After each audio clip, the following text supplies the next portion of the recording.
Hey. Now when I say institutional, you say racism. Institutional. No? Nothing? Probably can't even hear me over all this music. Yo, how's it going, y'all? Let's just jump right into it. So, I'm not sure if you recently heard, or I'm sure you have, maybe you haven't, I don't know, but I'm going to talk about it today. National Geographic, they're coming out with their special issue on race. Hey, stop focusing on the girls. Look at me. My camera's doing this weird thing. But anyway, it's not going to happen. Anyway, they're doing a special edition on racism, and in order to really talk about it, they are going into their past. And basically this NPR article says National Geographic reckons with its past. For decades our coverage was racist.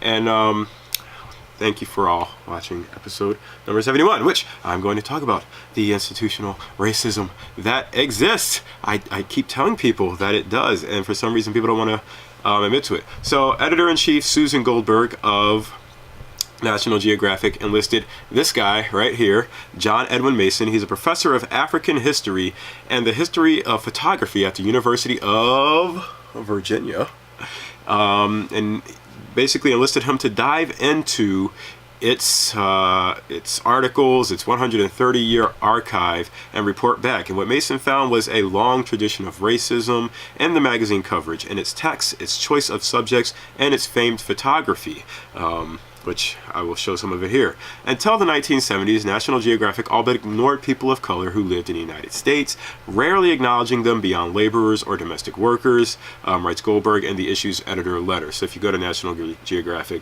she wrote like a whole lot. Basically, she discusses Mason's findings and said, meanwhile, it pictured natives elsewhere as exotics, famously and frequently unclothed, happy hunters, noble savages, every type of cliché.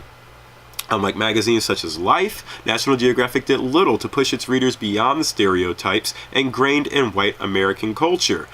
Goldberg says, noting that she is the first woman and first Jewish person to helm the magazine, two groups that have also faced discrimination. So here we have the editor-in-chief of National Geographic admitting that National Geographic basically helped to push this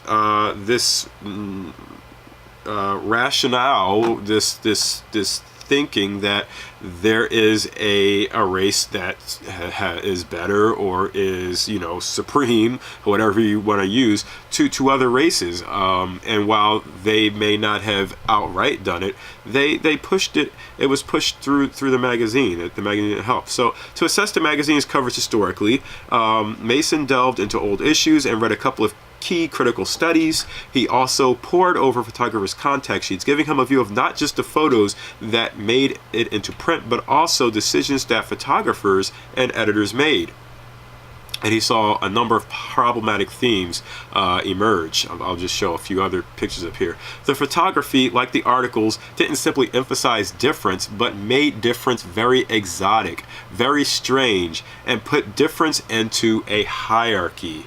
And that hierarchy was very clear, that the West, and especially the English-speaking world, was at the top of the hierarchy, and black and brown people were somewhere underneath. Not my words. This is actual research. This is, actual studies that have been done. For much of its history, the pages of National Geographic depicted the Western world as dynamic, forward, and very rational. Meanwhile, Mason says the black and brown world was primitive and backwards and generally unchanging.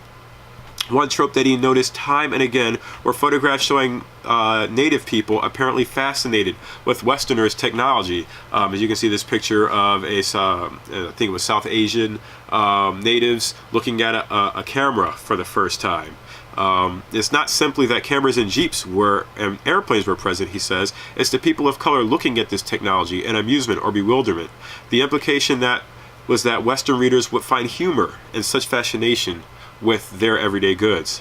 Then there's how the magazine chose its subject matter. Mason explains that National Geographic had an explicit editorial policy of showing nothing unpleasant. So readers rarely saw war, famine, and civic conflict that was actually happening in many of these places. He points to an article on South Africa from the early 1960s that barely mentions the Sharpeville massacre, in which 69 black Africans were killed by police.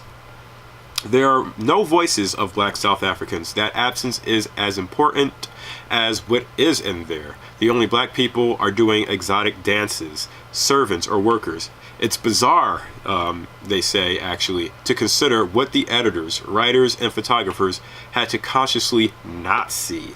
Then there's the way women of color were often depicted in the magazine, topless.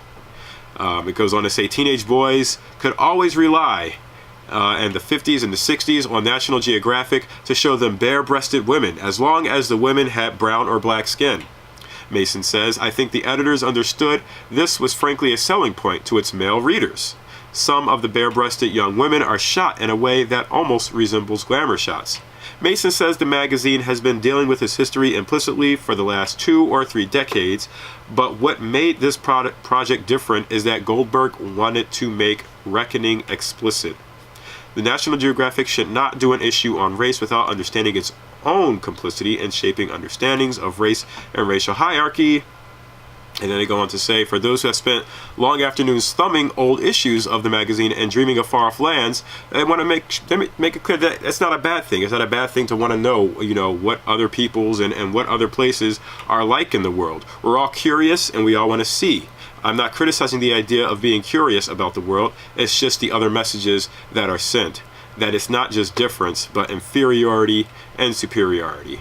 Or as another article puts it, I'm actually going to find that real quick from Salon, if it'll reload for me, because I like the way they put this. And I mean, this is stuff that we like to think doesn't exist, but it does. And so basically Mason concluded that while the magazine's first 100 years had some strengths in presenting images of the world, he added, it's possible to say that a magazine can open people's eyes at the same time it closes them. And I think that's unfortunately what we've been dealing with over the past 50 to 100 years is basically this level of thinking that there is a superior race, there are inferior races, there are superior races and inferior races. And from my last video that I did on that Diana Valicic, whatever chick, I got a lot of comments about IQ this, and there are certain races with smarter IQ.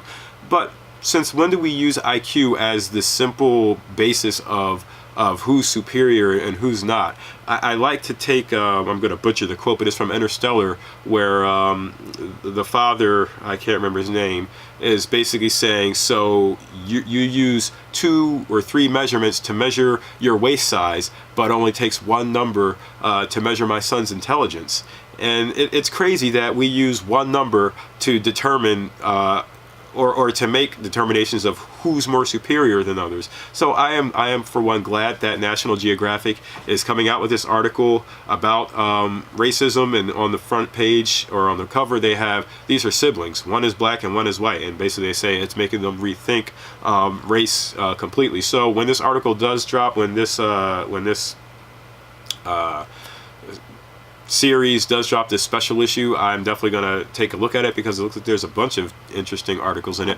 But yeah, let me know what you guys think about National Geographic basically admitting to them helping to propagate this bias that we have all seen, that many of us may have, even though we don't want to admit that we have it. Let me know what you think. And that's where I'm going to leave it for today. I thank you all for tuning in and for joining me. Have a great and awesome evening. Goodbye.